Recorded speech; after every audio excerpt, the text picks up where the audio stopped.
ہمارے بہت سے گھروں میں ایک خاموش خطرہ پل رہا ہے، ایک ایسی نادیدہ قوت جو ہمارے بچوں پر بہت گہرا اثر ڈال رہی ہے اور اکثر ہمیں اس کا احساس تک نہیں ہوتا۔ ذرا سوچئے، کیا ہو اگر ایک بچے کے لیے سب سے بڑا خطرہ کوئی باہر کی چیز نہ ہو بلکہ اس کے اپنے گھر کا جذباتی ماحول ہو؟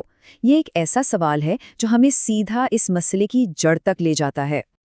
اور یہ کوئی معمولی خطرہ نہیں ہے، یہ بچوں کی دماغی نشو و نما کو نقصان پہنچا رہا ہے، انہیں نشے جیسی لت کے لیے تیار کر رہا ہے، ان کی سیکھنے کی صلاحیت کو تباہ کر رہا ہے اور ان کی شخصیت میں ڈپریشن اور بے چینی کو آپ کہہ سکتے ہیں کہ پروگرام کر رہا ہے۔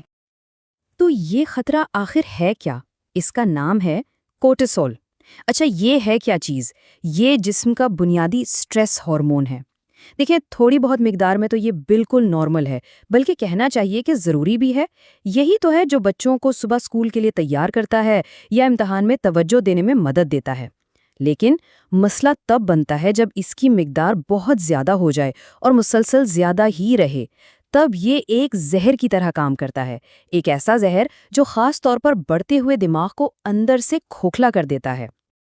تو آئیے پہلے حصے کی طرف چلتے ہیں، ایک تلخ حقیقت۔ اور سوال یہ ہے کہ یہ زہریلا تناؤ آخر آتا کہاں سے ہے؟ ریسرچ ہمیں یہ بتاتی ہے کہ بچوں میں کورٹیسول کی مسلسل بلند سطح کی اصل وجہ اسکول یا ہوم ورک نہیں، بلکہ گھر کا جذباتی غیر یقینی پن ہے۔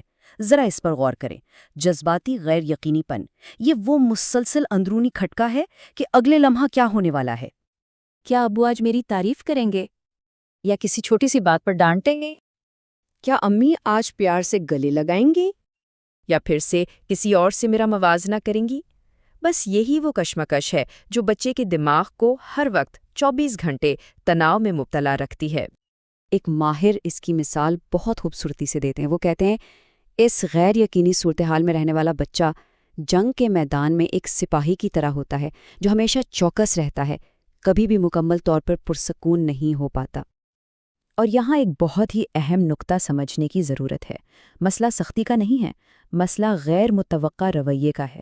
بچے سخت مگر مستقل مزاج والدین کے ساتھ جینا سیکھ جاتے ہیں، انہیں پتہ ہوتا ہے کہ کیا کرنے سے کیا نتیجہ نکلے گا، لیکن وہ اس غیر یقینی صورتحال کو برداشت نہیں کر پاتے، جہاں ایک لمحہ تعریف ہو رہی ہو اور دوسرے ہی لمحے بغیر کسی وجہ کے تنقید۔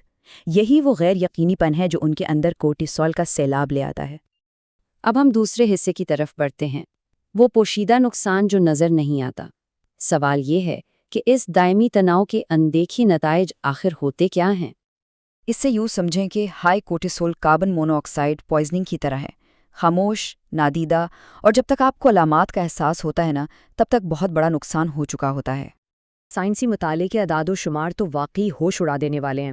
جن بچوں میں کورٹیسول کی سطح مسلسل بلند رہتی ہے، ان میں نشے کے استعمال کا خطرہ 3 سے 5 گنا زیادہ ہوتا ہے۔ ڈپریشن اور بے چینی کا امکان بھی نمایاں طور پر بڑھ جاتا ہے، عورتوں اور مجرمانہ رویے کا رجحان بھی کہیں زیادہ پایا جاتا ہے۔ چائلڈ ڈیولپمنٹ نامی ایک بہت بڑی تحقیق سے یہ بات بالکل واضح ہو گئی کہ ہائی کورٹیسول بچوں کی تعلیم پر براہ راست اثر انداز ہوتا ہے۔ ان کی سیکھنے کی صلاحیت میں کمی آتی ہے، یادداشت کے مسائل پیدا ہوتے ہیں، ذہنی نشو و نما میں تاخیر ہوتی ہے اور یہاں تک کہ ان کے آئی کیو کی مجموعی ترقی میں بھی کمی دیکھی گئی ہے۔ اور یہ تباہی وقت کے ساتھ ساتھ بڑھتی چلی جاتی ہے۔